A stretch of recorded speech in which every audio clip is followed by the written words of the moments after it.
The Yellow River, or Huanghe, cradled the first Chinese civilizations. Around 5,000 years ago, farming communities emerged along its fertile banks. These Neolithic cultures, like the Yangshao and Longshan, developed agriculture and pottery. They formed the bedrock of Chinese society. Their villages, with domesticated animals and crops, laid the foundation for a unique cultural identity. The Yellow River's floods were both a blessing and a curse. They brought fertile silt but also caused destruction. This duality shaped early Chinese beliefs. They saw the need for harmony with nature. This belief system, emphasizing balance and order, would resonate for millennia. As settlements grew, so did social structures. Families formed clans. Clans joined to create larger communities. This led to the development of leadership roles. By the 3rd millennium BCE, a more unified culture emerged, the Longshan. Around 1600 BCE, the Shang dynasty emerged as the first to leave written records. The Shang, centered in the Yellow River Valley, developed a sophisticated bronze casting technique. They used it for weapons, ritual vessels, and oracle bones. These bones, inscribed with early Chinese script, provide invaluable insights into Shang life. The Shang king held absolute power. He was seen as both a political and religious leader. Ancestor worship became central to their belief system. Elaborate rituals and sacrifices were conducted to appease the spirits. The Shang dynasty, though powerful, was eventually overthrown by the Zhou around 1046 BCE. The Zhou dynasty introduced the concept of the mandate of heaven. This idea suggested that rulers had a divine right to govern, but only as long as they ruled justly and maintained harmony. If a ruler became corrupt or ineffective, the mandate of heaven could be withdrawn, justifying rebellion and the rise of a new dynasty. The Zhou period saw significant cultural and philosophical advancements. By the 6th century BCE, the Zhou dynasty had weakened. China descended into a period known as the Warring States period. 7 powerful states battled for supremacy, leading to chaos and bloodshed. It was from this turmoil that a new power emerged, the state of Qin.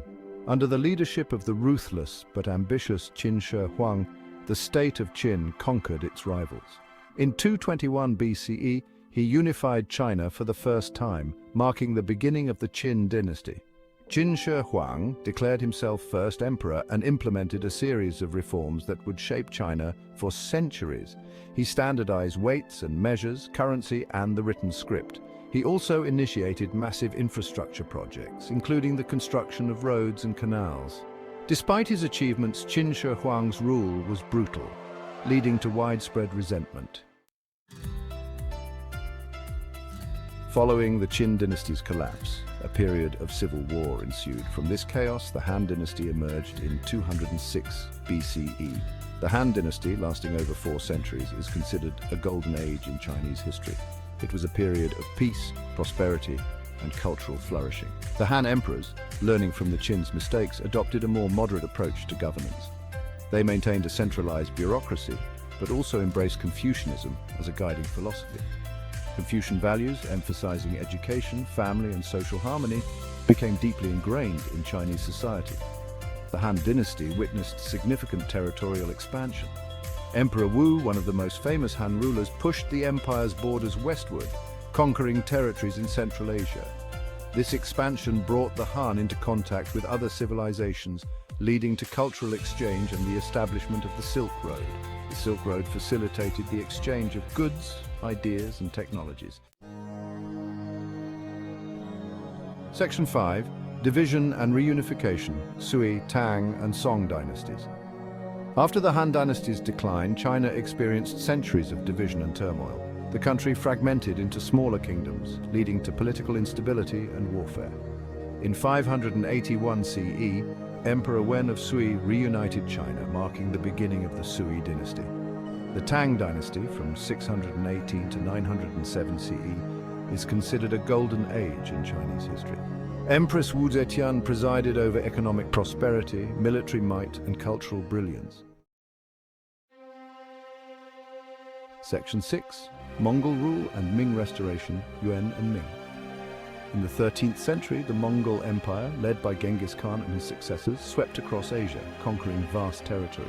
Kublai Khan, Genghis Khan's grandson, conquered the Song dynasty in 1279, establishing the Yuan dynasty and marking the first time all of China was ruled by a foreign power.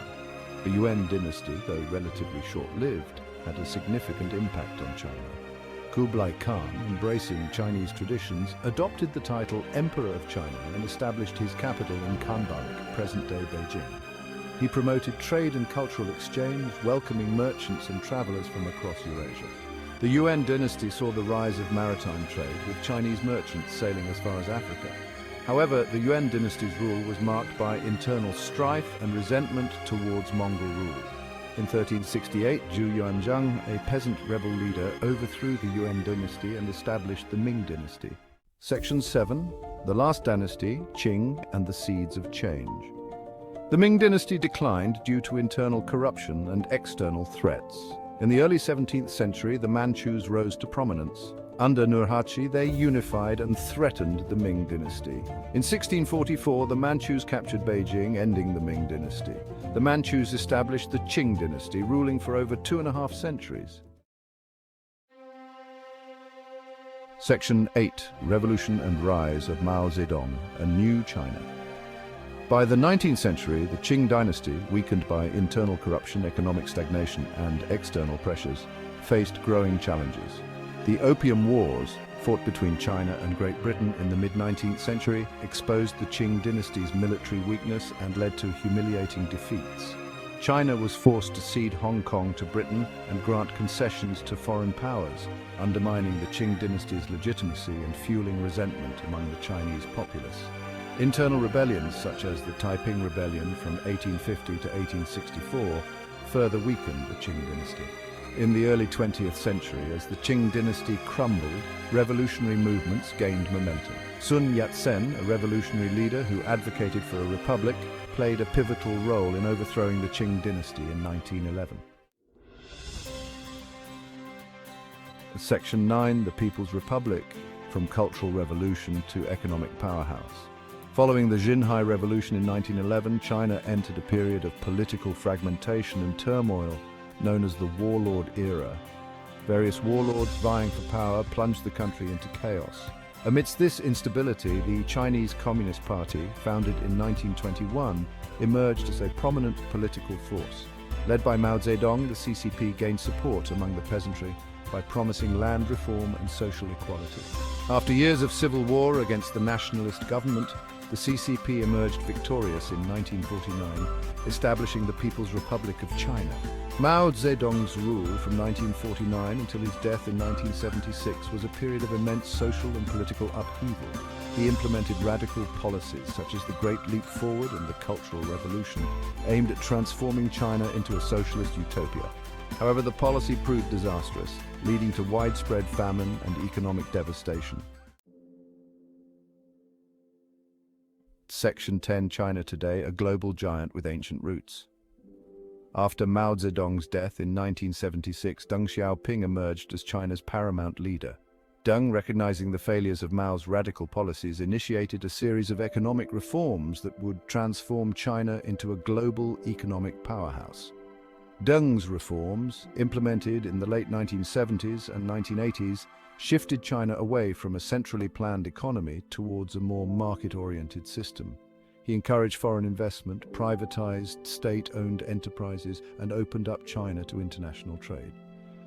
Deng's reforms unleashed unprecedented economic growth in China. Millions were lifted out of poverty as China became the world's factory, producing goods for consumers worldwide. However, this economic boom came at a cost. Income inequality widened, environmental degradation worsened, and political freedoms remained restricted. In the 21st century, under the leadership of Jiang Zemin, Hu Jintao, and Xi Jinping, China has continued its economic ascent while asserting itself on the global stage. China today, though a global power, remains deeply connected to its ancient past.